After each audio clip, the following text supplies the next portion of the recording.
There are now almost 100 brawlers in Brawl Stars, which is crazy if you think about it, and if you're a new player starting out, it is definitely overwhelming to decide which brawlers you want to level up and max out. And with the addition of buffies, you really need to be careful on who you spend your precious coins and power points on. But don't worry, in this video, I will be your guide on who you should max out at any point in time, since all of these brawlers that I'm going to mention are pretty much always good. This isn't the best brawlers right now, this is brawlers that are good at any time. You'll always be safe sinking your resources into these brawlers. And since buffies just came out, and to keep this interesting, I'm going to avoid mentioning any brawlers with buffies, although those are usually pretty safe to invest in right now as well. But over time, maybe not so much. I'll be going over 2 brawlers per class, just so you can have some option. Let's start off with the classic and heavily populated damage dealers. If you're looking for raw firepower, these guys have it in spades, and Chester especially deals a lot of it. His main attack may not pierce enemies, but it is devastating to a single target, and all of his supers are good, except for Pop Rocks. That one is just objectively kind of useless. It's always satisfying to get a ton of power cubes and pretty much one-shot any enemy with his 4-bell attack. But the thing that makes Chester such a good brawler is, without a doubt, his hypercharge. It is one of the best in the game and still remains one of the top ones even after all the hypercharge stat boost reworks. I don't even want to imagine how bonkers it's going to be when Chester gets buffies added to this. All around, Chester is a very solid brawler with great capabilities, and to top it off, he's just fun to play. Because if you're going to be putting your resources towards a brawler, you want to make sure they're not only powerful, but also fun. And speaking of powerful, that brings me over to Tara. Like Chester, Tara has a very powerful hypercharge with the ability to completely turn a game around and carry her team to victory. Even without her hypercharge, Tara's super is still extremely powerful. There's a reason that it has such a long charge rate, and it's because it is deadly when you use it right. Although if you miss it, it's a bad time. And if you want a gadget that's useful almost anywhere, be it a semi-open map like Open Business or a map with a lot of bushes like Cavern Churn or Sneaky Fields, her gadget Support from Beyond makes Tara go from good to great. Those 3 shadows do a great job scouting enemies and being meat shields, making them a real nightmare for single target brawlers. Tara has been a solid option in Brawl Stars for like ever, and she will always be very good. So now you've got 2 solid damage dealers in your team. Let's move on to the next class, the marksmen. Leveling up these brawlers are necessary to play modes like Knockout or Bounty, and actually, a lot of the marksmen are pretty darn good, so it's hard to decide which 2 I want to highlight, but the first one has got to be... yeah, you know. But why would you want B amongst all the other marksmen? What is it that she can do that none of them can do better? Well, where brawlers like Belle and Mandy need to use their gadgets to slow down enemies, B has her slowing utility built right into her super. No gadget needed at all. Although she does have a gadget for that too. And whereas a brawler like Maisie, you need perfect aim to hit her shots, with B, you don't even really have to aim once you hit your targets with her super. Another reason that you want to upgrade B is her ability to completely shut down the tanks that are going to stand in your way. B might not have the health to survive if they get close, but that's the key word, if. They may have lots of health, but it doesn't matter if B slows them down. If they don't have any means of healing or quickly approaching or escaping, they will have to kiss their behinds goodbye. I mean, come on.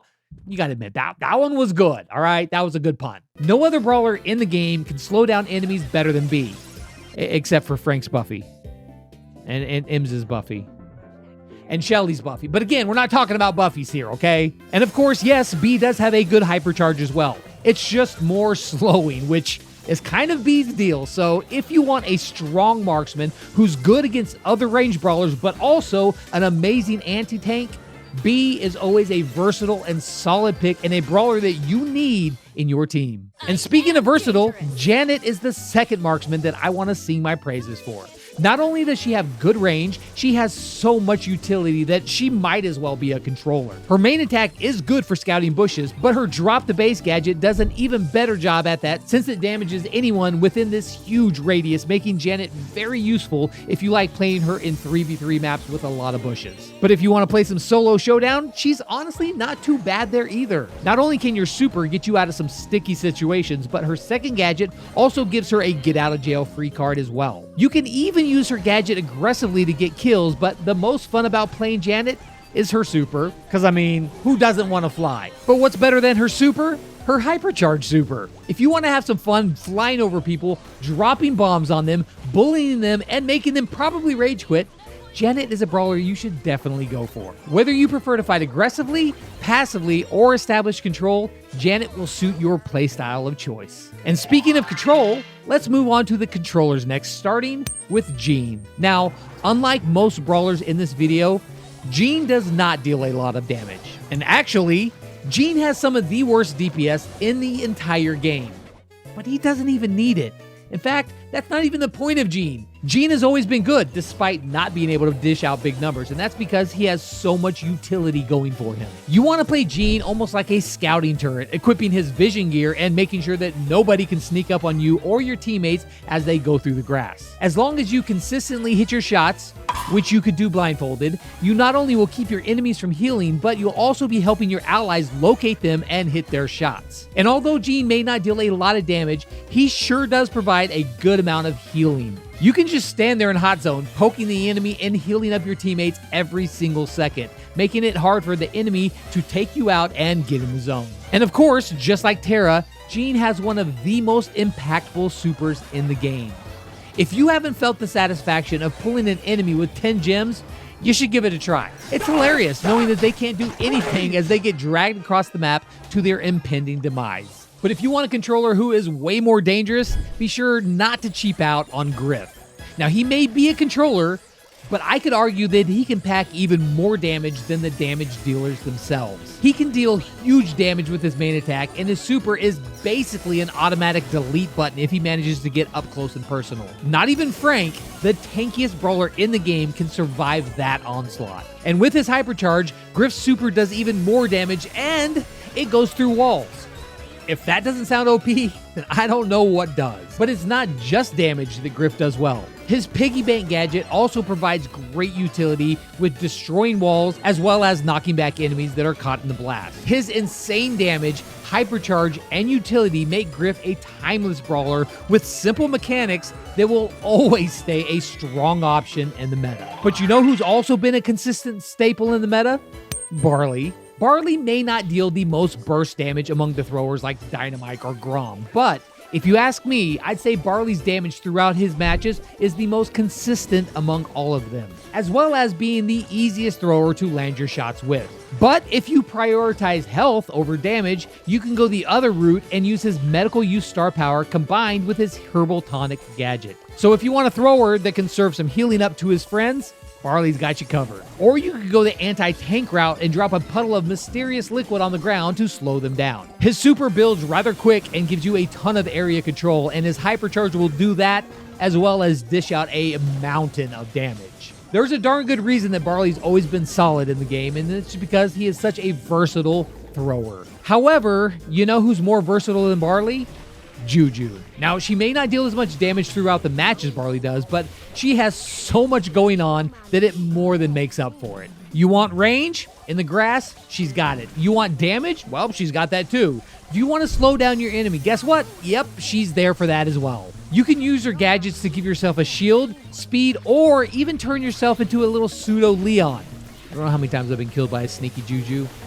Frickin' Juju. Or you can use her other gadgets to put all three elements of her attack into one, which is especially helpful with that slow. So if you know how to use your environment to your advantage, I implore you to throw your resources into maxing Juju out. But wait, there's more, because I forgot to mention Gree, her super. He is one of the best spawnables in the game, and Juju's hypercharge combined with a shielded Gree, it turns him into a pseudo tank. Oh, and also, she can walk on water. She can literally do it all. So I don't think that Juju will ever be a bad choice to upgrade with everything that she's got going for her. Now, we've got a lot of versatility with our 8 brawlers so far, but there's one thing that we're missing. Health. And lots of it. So let's get to the biggest and the baddest bunch of brawlers that this game has to offer, with our first tank being an all-around bruiser, and that's Bull. With his new super, Bull is one of the strongest and easiest tanks to use in the game. Up close and personal, he will beat any brawler in a 1v1. And his Stomper gadget, it turns his super into a near guaranteed kill. You just got to get close to the enemy. Now, in the past, Bull was much harder to play as you couldn't control the distance of your super, but now I just can't see him as ever being a bad option for a tank. And another tank with a kit that will always be solid is Draco. Now, Draco doesn't start every match off as being the best. He's kind of forced to poke at his enemies and then retreat some. It's a bit of a tedious cycle, but thankfully, it doesn't last long because once you get his super, he goes from dungeon crawler to dungeon master. Seriously, the super is absolutely cracked. His last stand gadget is objectively one of the best in the game. It has one of the longest cooldowns for a reason, and that's because those 2 seconds of invincibility, yeah, they can decide the outcome of almost any 1v1 that Draco finds himself in. But the best part of Draco's kit is obviously the hypercharges. Plus, it's just fun to burn down anything that sends you your way at this ridiculous range with purple fire. It's pretty awesome. Bottom line, it's ridiculously hard to shut down a good Draco, and he's not going to be going anywhere in the meta anytime soon. But every good tank needs a good support, which brings me over to the support brawlers. And for the first one, I gotta go with Jae Young. Unlike the other support brawlers who only offer one of the two, Jae Young not only can heal your teammates, but he can also give them speed as well. He's like if Poco and Max decided to do the fusion dance. And so long as you're using the right gadget, he can offer some really good damage as well. Unless they nerf everything that makes Jae Young great, aka his entire kit, he is going to stay the most versatile and solid support brawler for a very, very long time. But if you're not a fan of Jae Young's playstyle, needing to cycle between speed and healing, my next pick for support, Byron, is much easier to play, as well as his healing is much superior to Jae Young's. I mean, he's got a gadget that almost triples the healing from his main attack so long as you hit all 3 projectiles, and his super is an instant 3k healing for himself and his teammates. And on top of that, his range is just fantastic. And if you'd rather ignore your teammates completely and play like a marksman, well, he can do that as well. His attack is sneaky. It deals a lot of damage and it's very impressive, keeping enemies from healing, and his super is just so easy to land. You can basically just auto-aim it and you'll hit an enemy 99% of the time. Got a good team? Play healer Byron. Got a bad team? Well, Byron can carry you there if you need it. If there's any support brawler that you absolutely should level up, it's definitely Byron. So finally, we've made it to Supercell's favorite class, the Assassins. And the brawlers I'm going to talk about here are actually from the same trio, those being Cordelius and Lily. Let's start off with Cord since he was released first. He can shut down pretty much every single brawler in the game unlike anyone else thanks to his super, which is undoubtedly the most toxic part of his kit. The Shadow Realm is where he shines, and being able to send himself and his enemies there more often than not is game changing. But his super isn't just good for getting kills. You can kidnap the enemy team's goalkeeper in Brawl Ball or clutch up in Hot Zone by stopping the other team from capturing time. Cordelius's versatility easily puts him right there with the best assassins on this list. And last, but certainly not least, we have Lily. Now, some of what makes Cordelius so good also applies to Lily since both have some similarities. One thing I didn't mention about Cord is that he has a supercharged trait, and Lily has that as well. So long as you're close to an enemy, you will get your super and some of your hypercharge without ever needing to deal any damage at all. This trait is incredible on maps with a lot of walls, so long as an enemy has no means of destroying them. And it's just as good on bushy maps too. If you're good at mashing and spamming auto-aim, well, your enemies are going to be feasting on that sweet, sweet burst damage that you're serving up. All of that, and I haven't even mentioned Lily's bread and butter, her Vanish gadget. It's often argued to be one of the best gadgets in the game. You become invisible and invincible at the same time. Any brawler would love to have this gadget. This alone has carried Lily and made her a high-tier brawler since she was released. And her hypercharge also lets Lily enter the Shadow Realm, so that just makes her even that much better. Now, normally this is where I would end the video, but there is one more brawler that I want to spotlight. I mean, I know the title says 14 brawlers, but this brawler is an honorable mention, although maybe the best. He's not only an assassin, he's also my favorite brawler ever. I know.